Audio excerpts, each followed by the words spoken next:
তোর কথা সঙ্গীত, কবিতা, বাচিক শিল্প সবকিছু নিয়ে মনের কথা। শিল্পীরা আসেন, নিজেদের গল্প বলেন, অনুপ্রাণিত করেন। তাদের উত্থানের গল্প, সাফল্যের পথ আর মনের গভীরের কথা। সঙ্গীতের সুরে, কবিতার ছন্দে, মনের গভীরে শিল্পীরা নিজের কথা বলেন। আসুন, শুনুন, অনুপ্রাণিত হন। অন্তর কথা, শিল্পীদের মনের গল্প। অন্তর। নমস্কার বন্ধুরা। জীর্ণ পুরাতন সমস্ত কিছু ভেসে যাক, আমরা বৈশাখকে মানে নতুন বছরকে আবহন করি।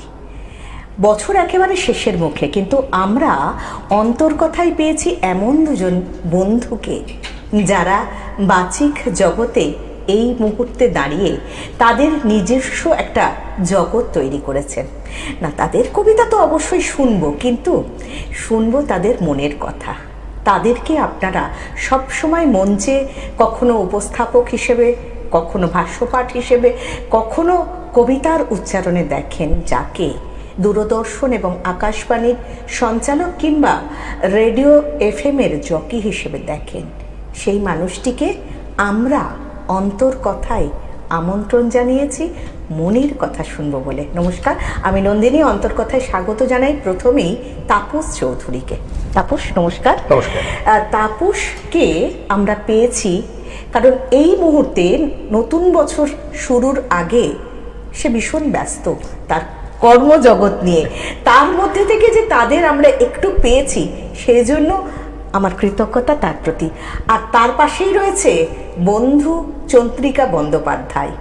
চন্দ্রিকা নামটাই বোধহয় এক কথায় সবাই চেনে। এই মুহূর্তে কবিতার জগতে তার নিজের কণ্ঠ শুধু কলকাতা নয়, কলকাতার বাইরেও নিজেকে প্রতিষ্ঠিত করেছে তার কণ্ঠ দিয়ে। তার নাম চন্দ্রিকা বন্দ্যোপাধ্যায়। চন্দ্রিকাকে ভালোবাসা। তারও ব্যস্ততম মুহূর্ত থেকে কিছু মুহূর্ত অন্তর কথায় পেয়েছি। চঞ্চলা চন্দ্রিকাকে কিছুক্ষণের জন্য স্থির চন্দ্রিকাতে দেখতে চাই আমরা। আচ্ছা, প্রথমে তাপসের কাছে যাব। আমরা একদম পয়লা বৈশাখের প্রাক আড্ডায় রয়েছি। তোমার যখন ছোটবেলা, সেই ছোটবেলাতে কেমন ছিল পয়লা বৈশাখ? পয়লা বৈশাখ আসার আগের দিনটা খুব গুরুত্বপূর্ণ ছিল। মানে আসার আগে চৈত্র সংক্রান্তি এবং তার আগে একটা নীল ষষ্ঠী হয়। এইটা আমার খুব আনন্দের একটা দিন। মানে মা নীল ষষ্ঠীর উপোস করতেন। হ্যাঁ, এবং ওই যে আমাদের স্কুল তো ছুটি থাকতো, স্কুল থেকে এসে অন্যদিন হয়তো ভাত খাবো বা অন্য কিছু খাবো, সেদিন মায়ের হাতের ওই সাবু মাখা একটা বিভিন্ন ফল টল দিয়ে, ওটা আমার কাছে ভীষণ একটা আনন্দের দিন ছিল। মানে বলতে পারো যে আমরা সারা বছর অপেক্ষা করতাম নীল ষষ্ঠীর দিনটা কখন আসবে। আর তার যে পরের দিন চৈত্র সংক্রান্তির দিনটা, সেই দিন আমাদের বাড়িতে একটা নিয়ম আছে, আমাদের পরিবারে দীর্ঘদিন ধরে চলে আসছে। সকালবেলায় ওই ছাতু মুড়ি এইসব খাওয়া হবে, দই টই ইত্যাদি দিয়ে দেখে। পরে জেনেছি যে এটা একটা কারণও আছে। আচ্ছা, যে আগেকার দিনে, আগেকার সময় তো হতো না যে ওই দিনকে বাড়ি পরিষ্কার হবে, সেজন্য রান্না হবে না, সেই কারণে এটা একদম আমাদেরও আছে যে ওই ছাতুর আর জব ওগুলো মা কালীর মন্দিরে দিয়ে তারপর থেকে খাওয়া হয়। কিংবা আমও অনেক সময় দেয়া হয়, যে বছরের প্রথম ফলটা ঠাকুরকে। আমরা দুজনকে পেয়েছি, যাদের দুই বন্ধুকে, তারা দুজনেই কিন্তু দক্ষিণ থেকে উঠে আসা। দুজনের ছোটবেলায় মোটামুটি একই রকম বিভিন্ন কম্পিটিশনে কবিতা মধ্যে দিয়ে, আবৃত্তি উচ্চারণের মধ্যে দিয়ে তারা আপনাদের সামনে এসেছে। চন্দ্রিকার তো বাবা বিখ্যাত মানুষ, রজত বন্দ্যোপাধ্যায় মাননীয়। সেই রজত বন্দ্যোপাধ্যায়ের কাছেই ওর কবিতা চর্চার শুরু, আর বাড়িতে তো একটা আবহাওয়া ছিলই। তো সেই জন্য চন্দ্রিকাকে জিজ্ঞাসা করব যে তোমার ছোটবেলায় প্রথম পয়লা বৈশাখ বললে কি মনে হতো? আমার জীবনে মানে পয়লা বৈশাখ মানে আমি এটাই জানতাম নতুন জামা পাবো। তোমার মার হাতে তৈরি করা? মার হাতে তৈরি করা, একদম। আমার মা খুব সুন্দর ফেব্রিক করতেন এবং জামা নিজে বানিয়ে দিতেন।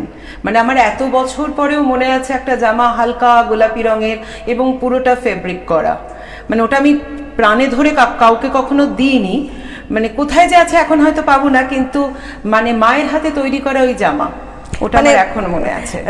কোনো কোনো স্মৃতি থেকে যায় না, একেবারে চিরকালীন মতো, সেই রকমই।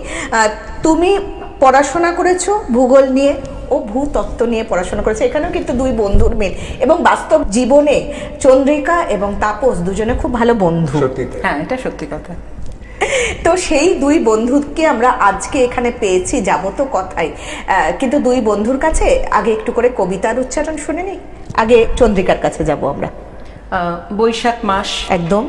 তো আমার মনে হয় যে অরুণ কুমার সরকারের একটা কবিতার কয়েকটি পংক্তি শোনাই। হ্যাঁ, একদম।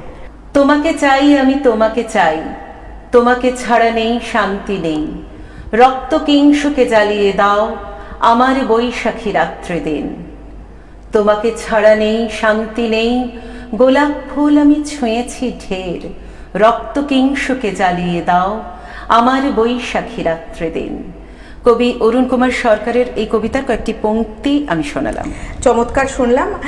মানে চন্দ্রিকা যখন তোমাকে চাই বলছে মানে তোমাকে চাই, এত স্পষ্টবাদী চন্দ্রিকা। এবং আমরা একটু তাপসের কাছে যাই। তাপসের কবিতার শুরুটা কিভাবে হয়েছিল? তোমারও তো মা ছিলেন পেছনে, তোমাদের সাপোর্ট দিয়েছেন। তখন হতো না যে স্কুলে ওই বিভিন্ন প্রতিযোগিতার ওই কাগজ, ওই রকম একটি কাগজ মা নিয়ে বলেন নাম দিতে হবে আর কি, চলো নাম দিয়ে দিই। আমার মনে আছে প্রথম প্রতিযোগিতায় বলেছিলাম রবীন্দ্রনাথ ঠাকুরের বিজ্ঞ। হ্যাঁ, তো সেখানে খুব ওই হাত টাত নেড়ে বলেছিলাম, জানতাম না। তখন আমাকে পুরস্কার দেওয়া হয়েছিল, কিন্তু ওই সান্ত্বনা পুরস্কার। তারপরে ওইখানে আমাকে শুনে আমাদের ওইখানকার একজন মানুষ, শ্রদ্ধেয় হারাধন বন্দ্যোপাধ্যায়, এখন তিনি নেই, তাকে ওইভাবে কেউ চেনে না, তিনি আমাকে মাঝে মাঝে শিখিয়ে যেতেন। এবং সেইখান থেকে মায়ের উৎসাহ এবং তার ওই গাইডেন্স, তার মধ্যে দিয়ে আমার কিন্তু শেখা শুরু হয়েছিল ছোটবেলায়। আচ্ছা। সুকুমার রায় বলছেন, কান্না হাসির পোঁটলা বেঁধে বর্ষ ভরা পুঁজি, বৃদ্ধ বছর উধাও হলো ভূতের মুলুক খুঁজি। নূতন বছর এগিয়ে এসে হাত পাতে ওই দ্বারে, বল দেখি মন, মনের মতন কি দিবি তুই তারে। আর কি দিব, মুখের হাসি, ভরসা ভরা প্রাণ, সুখের মাঝে দুঃখের মাঝে আনন্দময় গান। চমৎকার, সত্যি তো তাই। সুখ দুঃখ সবকিছু নিয়েই জীবন। এই জীবন বলতে গেলে মনে পড়ে গেল চন্দ্রিকার একটা কথা। চন্দ্রিকা একেবারে জীবনটাকে নিজের মতো করে দেখেছে, যখন যা ইচ্ছে হয়েছে তাই করেছে, তাই তো চন্দ্রিকা? একদম। তো চন্দ্রিকা, তোমার যখন অল্প বয়স ছিল তখন প্রেম এসেছিল জীবনে? অল্প বয়সে তো সবারই প্রেম আসে, আমারও এসেছিল। সেটা কি কন্টিনিউ করে? না, সেটা কন্টিনিউ করেনি, ওটা মাধ্যমিকের আগে, খুব ছোটবেলায়। আচ্ছা। মানে ওটা বেশ হিরো ভঙ্গিমায় আর কি, হিরোইক একটা ব্যাপার ছিল। নায়কোচিত ভঙ্গিমায় প্রেমিক আমাকে রক্ত দিয়ে চিঠি দিয়েছিল। ওরে বাপ রে বাপ। তারপরে মানে খুবই ছোটবেলার ঘটনা, কিন্তু এখনো মনে আছে ওই রক্ত দিয়ে চিঠি লেখার জন্য। তো সেটা কি নিজের রক্ত না মশার রক্ত? সেটা আমি জানি না, পরীক্ষা করা হয়নি কখনো। এই হচ্ছে চন্দ্রিকা, এই জন্যই আমি এই প্রশ্নটা করলাম। অনেকে হয়তো একটু এড়িয়ে যেত, কিন্তু চন্দ্রিকা একদম যথারীতি স্ট্রেট কাট জবাব। তো জীবনের কাছে আমি শুনতে চাইবো আমাদের তাপসের কাছে, ভূতত্ব নিয়ে পড়াশোনা করে চাকরি অন্য জায়গায়, একদম তার সঙ্গে বিষয়ের কোনো মিল নেই। আবার সেই জায়গা থেকে, সেই চাকরির জায়গা থেকে আবার এই যে প্যাশন, এরও কোনো মিল নেই। একদমই না। মানে ওই 10টা থেকে 5:30 আমার চাকরি, এবং তারপর একদম ওটাকে ওই একদম সুইচ অফ করতে হয়, করে তারপর আবার একদম জগতে সাংস্কৃতিক জগতে সুইচ ইন। সুইচ। চন্দ্রিকারও তো তাই। চন্দ্রিকা কিছুদিন লেখালেখি করেছো। হ্যাঁ, আমার মানে জীবন, আমি মাস কম জার্নালিজম নিয়ে মাস্টার্স করেছি, তারপরে সংবাদ প্রতিদিনে বেশ কয়েক বছর চাকরি করেছিলাম। তুমি তো কলেজে পড়িয়েওছো। হ্যাঁ, ওই মানে কলেজে পড়িয়েছি প্রায় 10 বছর, জয়পুরিয়া কলেজে। এটা অনেকেই জানেন না আপনারাও, কিন্তু এই যে অন্তর কথা বললাম, মনের কথাগুলো এখানে এক এক করে প্রকাশিত হবে। এবার তাপসের মনের কি আছে একটু শুনি আমরা। ভবিষ্যৎ কি কাজের পরিকল্পনা, সেটাই তোমার মনের কথা। ভবিষ্যতের কাজের পরিকল্পনা এই সাংস্কৃতিক জগৎ নিয়ে। তোমার নিজস্ব একটা সংগঠন আছে বইকরি, যেটা 10 না 5 না 5 বছর পেরিয়ে এখন 6 বছরে চলছে। প্রচুর ছাত্রছাত্রী এবং সকলের প্রিয় স্যার, এবং শেখানোর টেকনিকটাও এত অসাধারণ, অনলাইন হোক বা অফলাইন। ওর ছাত্রছাত্রীদের কাজ আমি দেখেছি, অসাধারণ কাজ, এবং খুব ভালো সুপ্রশিক্ষক যাকে বলে সেটা হচ্ছে তাপস। এবং মানুষ দুজনেই, মানুষ হিসেবে হচ্ছে অসাধারণ। তা আমরা ভবিষ্যৎ পরিকল্পনাটা শুনবো। ওই এখন কি হয়, নিজে তো অনেকদিন ধরে কাজ করছি, কাজ করব, মানে সেখানে যেটা একটু আগে আমাদের কথাও হচ্ছিল, মাঝে মধ্যে কথা হয় যে আমরা একটা একক মানে চন্দ্রিকা ভাবছেন যে একটা একক চন্দ্রিকা, একদমই তাই। আমি ভেবেছি একটা একক সন্ধ্যা করি, এই ভাবনা যেমন নিজের জন্য আছে, আবার তেমন যে সমস্ত ছেলেমেয়েরা রয়েছে ওদের নিয়ে আগামী দিনে কিছু কাজ করা, এবং সেক্ষেত্রে মানে ওই মঞ্চ, বারবার মঞ্চ খোঁজা, মঞ্চ পাওয়া, একটা ছোট্ট পরিসর তৈরি করার চেষ্টা করছি আর কি, নিজেদের জন্য, যেটা নববর্ষে শুরু হবে, যেখানে নিজেরা বসবো অন্তত এই নববর্ষে শুরু হতে চলেছে। বাহ, এটা তো খুব ভালো। নববর্ষের দিন থেকেই শুরু হবে। হ্যাঁ, বাহ। এটা নিজস্ব পরিসরটা কোথায়? এটা গড়িয়া অঞ্চলে। আচ্ছা, একদম। সেখানে কি একদম পার্মানেন্টলি থাকবে এটা? একদম পার্মানেন্ট, একদম একদম কিনে নেওয়া। আচ্ছা, জায়গাটা মানে সেটা কি বৈখরির নিজস্ব? বৈখরির নিজস্ব। বাহ, নীড় বৈখরির একটা জায়গা। তো খুব ভালো লাগলো শুনে যে এরকম একটা জায়গা তৈরি করতে পেরেছে যেখানে বাচিক শিল্পীরা নিজেদের মতো করে কাজ করতে পারবে। যেখানে আমরা প্রথম কি শুনবো একক তাপস, তারপরেই একক চন্দ্রিকা, কিংবা এমন হতে পারে দুজনে মিলে কিছু করলাম, দ্বৈত হতে পারে। চন্দ্রিকা, আমরা একটু যাব তোমার ব্যক্তিগত লাইফে। তোমার জীবনে বুলুদার একটা বিশাল ভূমিকা। বাজার ঢুকি বুলুদার একটা ভীষণ সুন্দর নাম আছে, কিন্তু নামটা একবার বলতে হবে, সৌমিত্র শঙ্কর ব্যানার্জি। হ্যাঁ, সেই সৌমিত্র শঙ্কর না বলে অ্যাকচুয়ালি আমরা বুলুদা বলে অভ্যস্ত বলেই বলে ফেলেছি। সেই সৌমিত্র বাবুর কথা একটু তোমার কাছে শুনবো, কারণ তুমি যখন বাইরে বেরিয়ে কোথাও কবিতা বলছো, ছড়া বলছো, তখন কিন্তু উনি ক্যামেরা ধরছেন।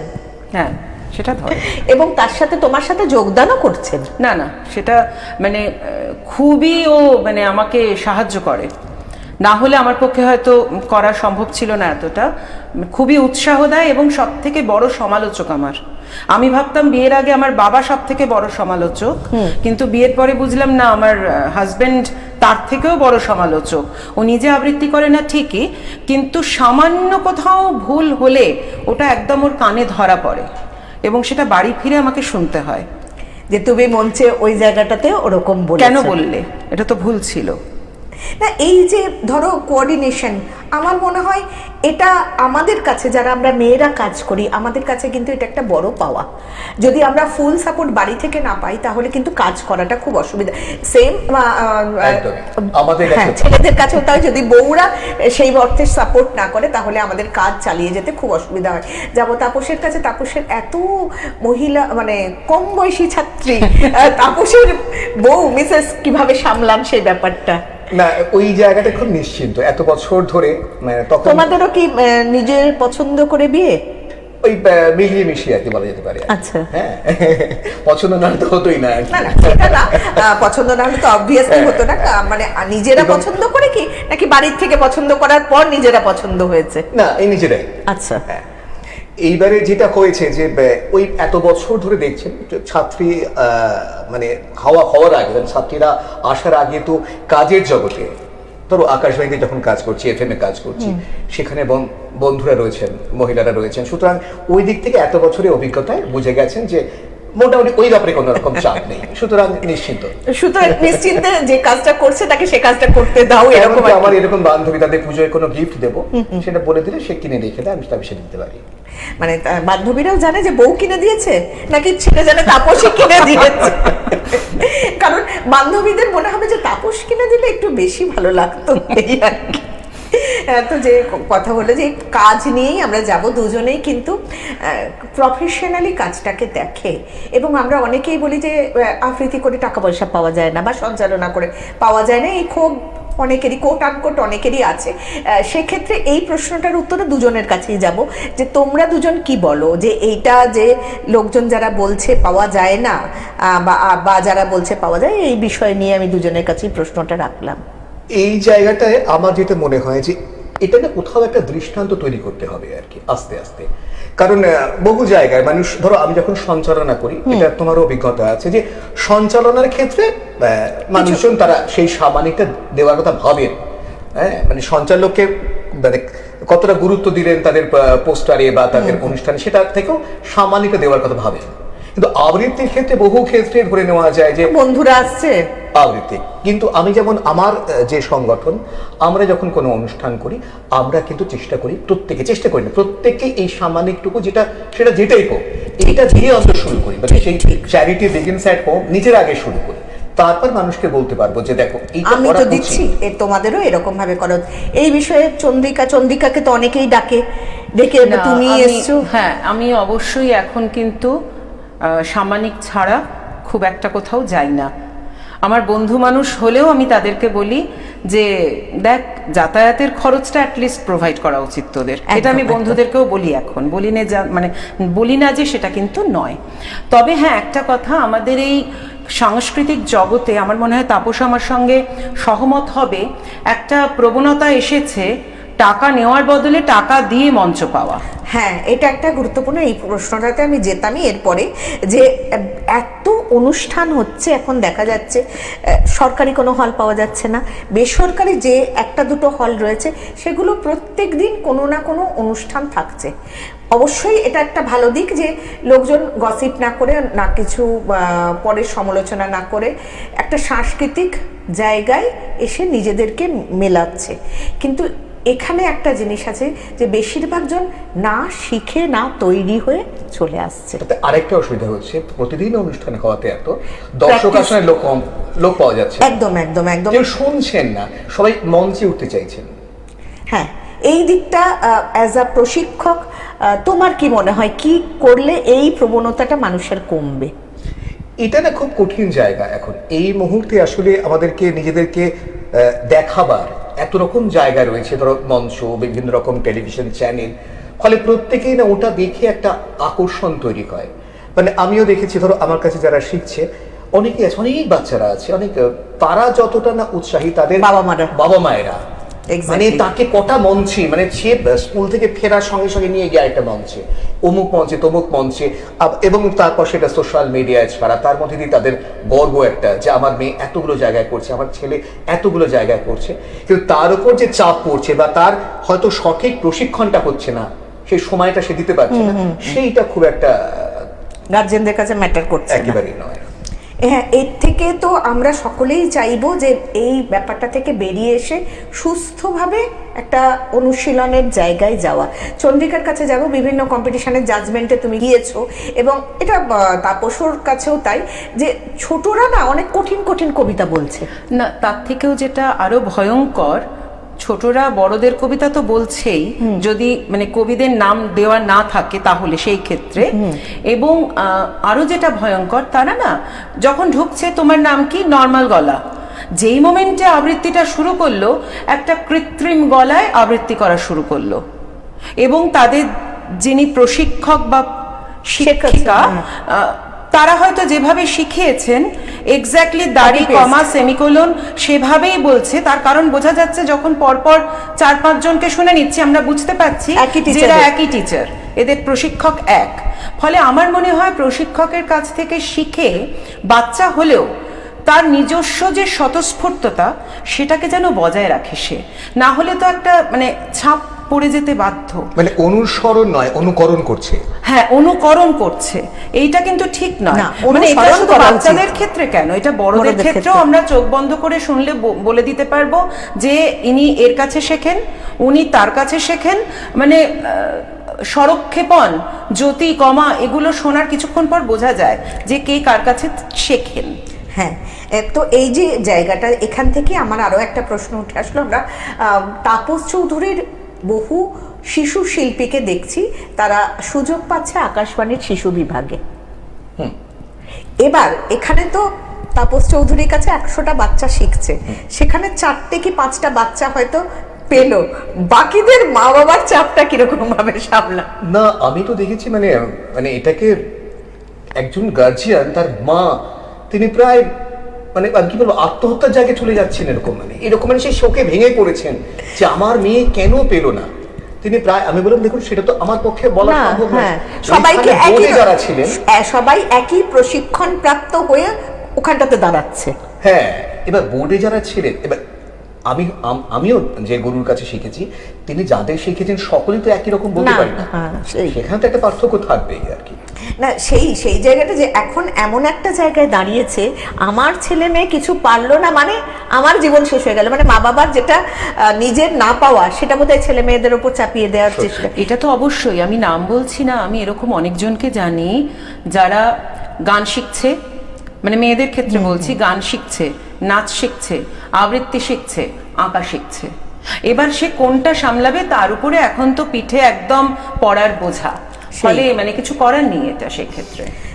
তো এই সবের থেকে বাইরে বেরিয়ে আমরা এই বন্ধুরা যারা রয়েছি, এখনকার পয়লা বৈশাখ নিয়ে একটু বলি।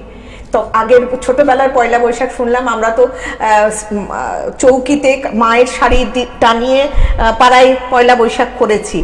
এখনকার পয়লা বৈশাখ দেখে কি মনে হয়? দুজনের কাছেই যাব, খুব সংক্ষেপে বলবো কারণ আমাদের অনুষ্ঠান প্রায় শেষের মুখে। আসলে পয়লা বৈশাখের প্রথম যেটা হচ্ছে সেটা হচ্ছে নতুন জামা। সেটা ছোটবেলায় তার যে আবেগ ছিল নতুন জামার, মানে একবার আমার মনে আছে আমার তখন পক্স হয়েছিল ঠিক ওই সময়, তবু একটা নতুন জামা এসেছিল, পাশে রেখেছিলাম অন্তত। আর এখন সারা বছর তো নতুন জামা, ফলে সেই আবেগটা বোধহয় এই মুহূর্তে আমাদেরও নেই, ছোটদের মধ্যেও নেই। একদম। চন্দ্রিকার কি মনে হয়? হ্যাঁ, আমি তাপসের সঙ্গে এটা সহমত।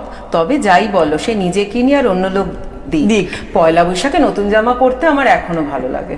তাহলে সৌমিত্রদা পয়লা বৈশাখে কি তোমায় নতুন শাড়ি কিনে দিয়েছেন? হ্যাঁ, ও মানে আসল জিনিসটা দিয়ে দেয়, আমি কিনে নিই। আর ছোটবেলায় সেই হাল খাতা করতে যাওয়া বাবা মার সঙ্গে, সেই মিষ্টি প্যাকেট দেবে, তার মধ্যে একটা নিয়ম কি থাকতো। এই না, তাপস শোনো, আরেকটা আমি এখানে বলবো, ছোটবেলায় কিন্তু আমিও খুব ভালোবাসতাম মায়ের সঙ্গে যেতাম সোনার দোকান বা যে কোনো দোকানে কোল্ড ড্রিঙ্কটা খেতে। ওটা একটা দারুণ ভালো লাগা ছিল। রসনা ছিল, গুলে পাওয়া যেত, গুলে পাওয়া যেত। হ্যাঁ, এবার খুব একটু বড় দোকান হলে ওদের কোল্ড ড্রিঙ্ক দিত, না কুলফি দিত, কুলফি দিত। কোল্ড ড্রিঙ্কস তো অনেক পরে চালু হয়েছে। সত্যি কথাই তাই, ছোটবেলাটাতে আমরা বারবারই চাই ফিরে যেতে, কিন্তু ফিরে তো যাবই, ছোটবেলাতে মনে রাখবই। কিন্তু তাদের দুজনকে পেয়েছি একসঙ্গে, কোনো কবিতা শুনবো না? চেষ্টা করি একটা, চলো। বৈশাখের কবিকেই ধরি আমরা। হ্যাঁ, রবীন্দ্রনাথ ঠাকুর, একদম। তাকে ছেঁয়ে থাকি। হ্যাঁ। পথ বেঁধে দিল বন্ধনহীন গ্রন্থি, আমরা দুজন চলতি হওয়ার পন্থী, রঙিন নিমেষ ধুলার দুলাল, পরাণে ছড়ায় আবির গুলাল। ওড়না ওড়ায় বর্ষার মেঘে দিগঙ্গনার নৃত্য, হঠাৎ আলোর ঝলকানি লেগে ঝলমল করে চিত্ত। নাই আমাদের কনক চাপার কুঞ্জ, বনবিথিকায় কীর্ণ বকুল পুঞ্জ। হঠাৎ কখন সন্ধ্যা বেলায় নামহারা ফুল গন্ধ এলায়, প্রভাত বেলায় হেলা ভরে করে অরুণ কিরণে তুচ্ছ। উদ্ধত যত শাখার শিখরে রডোডেনড্রন গুচ্ছ। নাই আমাদের সঞ্চিত ধনরত্ন, নাইরে ঘরের লালন ললিত যত্ন। পথপাশে পাখি পুচ্ছ নাচায়, বন্ধন তারে করি না খাঁচায়। ডানা মেলে দেওয়া মুক্তি প্রিয়ের কুজনে দুজনে তৃপ্ত, আমরা চকিত অভাবনীয়ের কুচিত কিরণে দীপ্ত। চমৎকার শুনলাম আমরা দুই বন্ধু, পোশাকেও কিন্তু দারুণ সুন্দর ম্যাচ করে পরে এসেছে দুই বন্ধু। যারা দেখছেন তাদের কেমন লাগছে আমাদের নিচের যে স্ক্রোলে নম্বর যাচ্ছে সেই নম্বরে যোগাযোগ করবেন। আজকের এই যে বৈশাখী অনুষ্ঠান আমি শেষ করব। দুজন অতিথি যারা আমাদের মধ্যে ছিলেন তাদের অন্তরের অনেক কথা শুনলাম আমরা অন্তর কথায়। চন্দ্রিকা বন্দ্যোপাধ্যায়, তাপস চৌধুরী, দুজনেই নামি দামি শিল্পী। তাদেরকে আমাদের এই মুহূর্তে পেয়ে আমরা ধন্য। আমাদের অনুষ্ঠান আজকে এখানেই শেষ হবে। নতুন বছরের শুভেচ্ছা সমস্ত বন্ধুদের এবং যারা দেখছেন তাদের প্রত্যেককে জানিয়ে আমি নন্দিনী আজকের অনুষ্ঠান শেষ করলাম। নমস্কার। অন্তর্কথা, সঙ্গীত, কবিতা, বাচিক শিল্প সবকিছু নিয়ে মনের কথা। শিল্পীরা আসেন, নিজেদের গল্প বলেন, অনুপ্রাণিত করেন। তাদের উত্থানের গল্প, সাফল্যের পথ আর মনের গভীরের কথা। সঙ্গীতের সুরে, কবিতার ছন্দে, মনের গভীরে শিল্পীরা নিজের কথা বলেন। আসুন, শুনুন, অনুপ্রাণিত হন। অন্তর্কথা, শিল্পীদের মনের গল্প। আপনারা দেখছেন পশ্চিমবঙ্গের সর্ববৃহৎ